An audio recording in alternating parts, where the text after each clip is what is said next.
I'm strong in faith. Faith can move mountains. Radio Maria 91.3 FM. The voice of truth.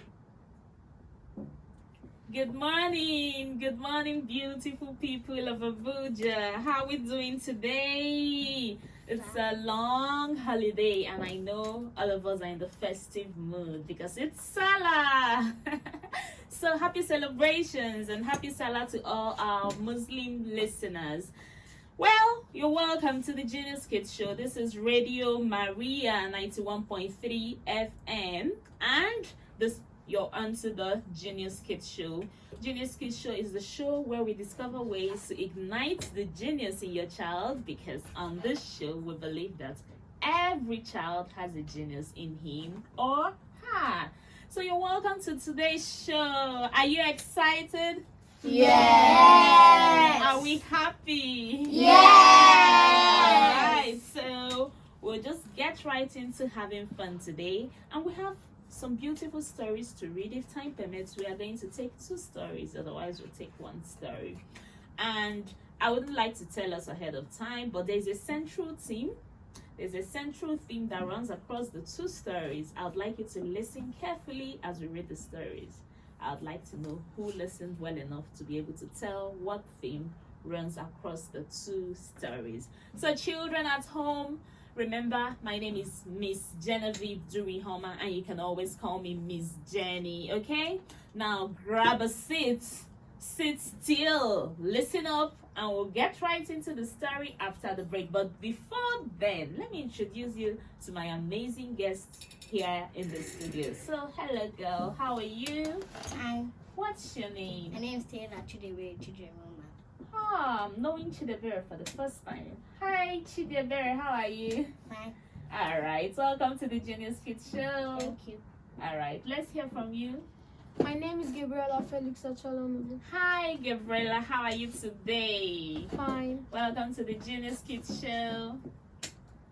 Hello, let's meet you. My name is Zoe Chidebere Excel. Zoe Excel. Good, beautiful names. Welcome to the Genius Kids Show. Thank you. Alright, let's meet you. My name is Shibeze Chibeze who? Ebirim. Hi Chibeze, welcome to the Genius Kids Show. Thank you. Let's meet you. My name is Chimelo Olivia Ibirim. Hi Chimelo, how are you today? Fine, Welcome to the Genius Kids Show. thank you. And you? My name is Audrey Felix Achalonubu.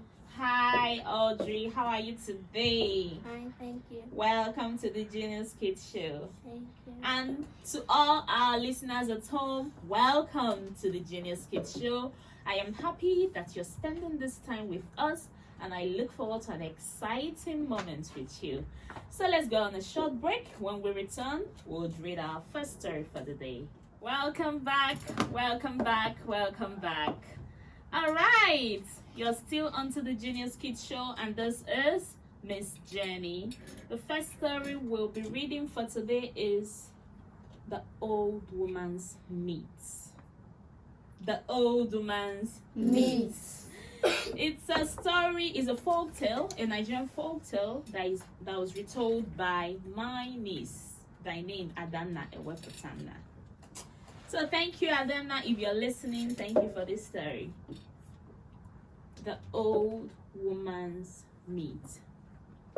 Long, long ago, animals lived far away from humans. Hunters traveled for days to get animals and traveled back to sell the meat to humans. This was quite tedious, as entering the animal kingdom wasn't a task for the faint-hearted. So, as expected, animal meat was quite expensive. There was an old woman who lived with her husband and 8 sons. Though she fed her family well, giving her family meat became difficult, as there were 10 mouths to feed and little to no meat. She and her husband worked extra hard to get enough to sustain their once weekly meat lifestyle. And though it worked for a while, It didn't last long as the price of meat kept increasing.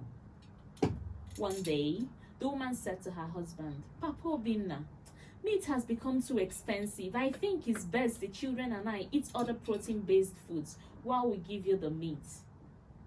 That is okay, Mama Obinna, her husband replied. I'll work hard to ensure that we have enough protein-based food like beans and milk to sustain us till the price of meat becomes fair again to prevent the children from being malnourished. True to his word, Papa Obinna left early the next day to work at his farm to provide for his family. Mama Obinna, who also had to work, called all her sons right before she left for work and said to them, My dear sons, please, there is scarcity of meat in the village currently. The only meat we have is the one in the pot, and that is for your father. Please do not touch it and bear with us while we work hard to see if things can get back to normal. Okay, ma, they all replied. When the old man came back later that night and went to cook for her family, to her bewilderment, the meat was missing. She screamed and cried and shouted at all her sons. Who took my meat? She asked. But she was met with 8 shocked faces who knew nothing about the meat. Who took my meat? She repeated. And all the boys at once denied having entered the kitchen at all. She became angry and wondered if she was living with thieves and liars. When her husband came home, she told him her ordeal, and he called all the children and again asked what happened to the meat. My sons, he said to them, your mother is quite angry about this. Do you mean to tell me that a thief came into this house while you were in here and took the meat? If any of you took the meat, please tell her this night before she gets angrier. Still, none of them confessed. As at the next morning, motherly instincts had already convinced the old woman that it was one of her sons that took the meat but was lying to her. She felt she had failed as a mother and was raising thieves and liars in her house, and decided to go an extra mile with her search for the culprit. After her husband had left for work, she called all her sons and told them that they would be following her to the river to wash. Once they set out on the journey, wanting to test her children again, she asked if any of them took the meat, and their answer remained negative. On reaching the river, she said to her sons, I told you all to follow me to this river to find out if any of you actually took the meat. Each of you will go to the bank of the river and repeat this song. River, oh, river, river, oh, oh, river. River, oh, river, river, oh, oh, river. Who ate my mother's meat, oh, river?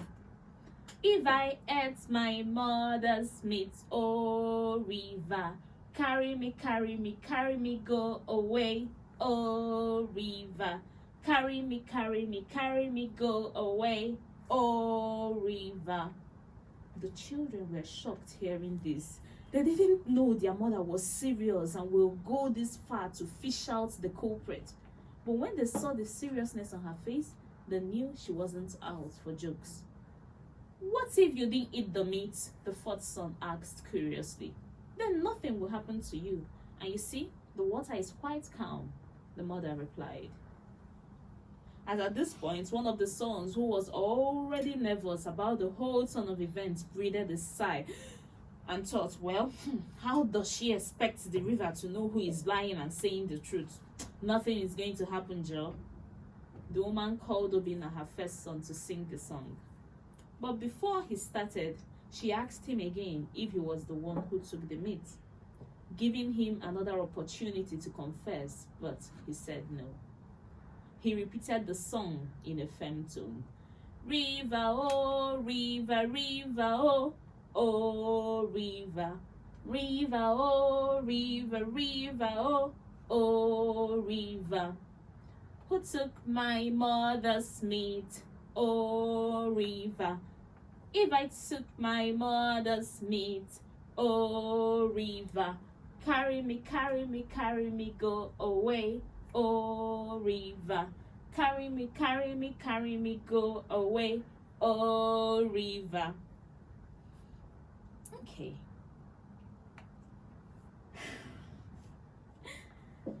After all, he knew he wasn't the one who took the meat, so he wasn't scared.